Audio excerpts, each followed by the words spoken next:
سے ہر ایک کے لیے دگنی چگنی سزا ہے۔ اللہ تعالیٰ سورۃ الاعراف آیت 39 میں ارشاد فرما رہے ہیں، اس پر پہلے والے بال والوں سے کہیں گے آخر ہم کو تم پر کون سی فضیلت حاصل تھی کہ تم ہمارے لیے دگنی چگنی سزا تجویز کر رہے ہو، اب تم اپنے ہی برے کاموں کی کمائی کی وجہ سے اپنی سزا کا مزہ بھی چکھ لو۔ اللہ تعالیٰ سورۃ الاعراف آیت 40 میں فرما رہے ہیں، یقین جانو جن لوگوں نے ہماری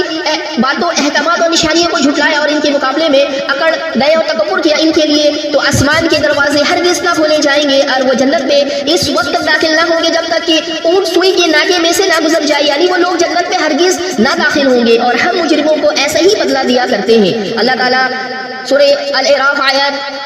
41 میں ارشاد فرما رہے ہیں، جہنم کی آگ ہی ان کے لیے اوڑھنا اور بچھونا ہوگا، یعنی ان کے اوپر بھی آگ ہوگی اور نیچے بھی، اور یہ ہے وہ سزا جو ہم ظالموں کو دیا کرتے ہیں۔ اللہ تعالیٰ سورہ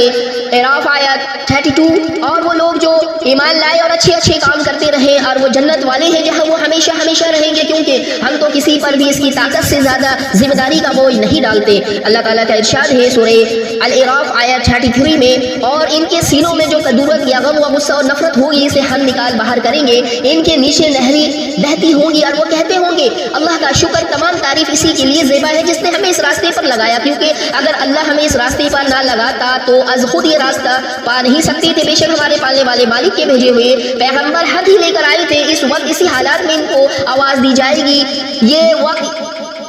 اس وقت اسی حالات میں ان کو آواز دی جائے گی، یہ جنت ہے جس کے تم وارث و مالک بنا دیے گئے ہو، یہ تمہیں انہی کاموں کے بدلے میں ملی ہے جو تم لوگ دنیا میں کیا کرتے تھے۔ اللہ تعالیٰ سورہ الاعراف آیت نمبر 44 میں ارشاد فرما رہے ہیں، پھر یہی جنت کے لوگ دوزخ والوں سے پکار کر کہیں گے، ہم نے تو ان تمام وعدوں کو بالکل ہی سچ پایا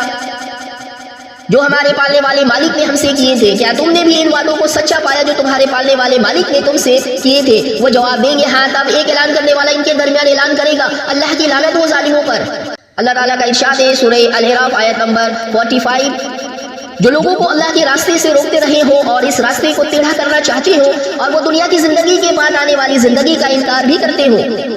اللہ تعالیٰ کا ارشاد ہے سورہ الاعراف آیت نمبر 46 میں، پھر ان دونوں گروہوں کے درمیان ایک پردہ یا حد فاصل حائل ہو جائے گا جس کی بلندی اعراف پر کچھ مرد ہوں گے جو ہر ایک کو اس کی پیشانی صورت ہی سے پہچانتے ہوں گے، اور وہ جنت والوں کو آواز دیں گے سلام ہو تم پر، اگرچہ وہ لوگ ابھی جنت میں داخل تو نہیں ہوئے ہیں مگر وہ جنت میں داخل ہونے کے سخت خواہش مند اور امیدوار ہوں گے۔ اللہ تعالیٰ سورۃ الاعراف آیت نمبر 47 میں ارشاد فرما رہے ہیں، اور جب ان کی نگاہیں جہنم والوں کی طرف موڑی جائے گی تو وہ کہیں گے اے ہمارے پالنے والے مالک، ہمیں ظالم لوگوں میں شامل نہ کرنا۔ اللہ تعالیٰ کا ارشاد ہے سورہ آل عمران آیت 48 پہ، پھر بلندیوں اعراف والے جہنم کے کچھ بڑے بڑے لوگوں کو ان کی خاص علامتوں یا صورتوں سے پہچان کر آواز دیں گے، دیکھ لیا تم نے اپنا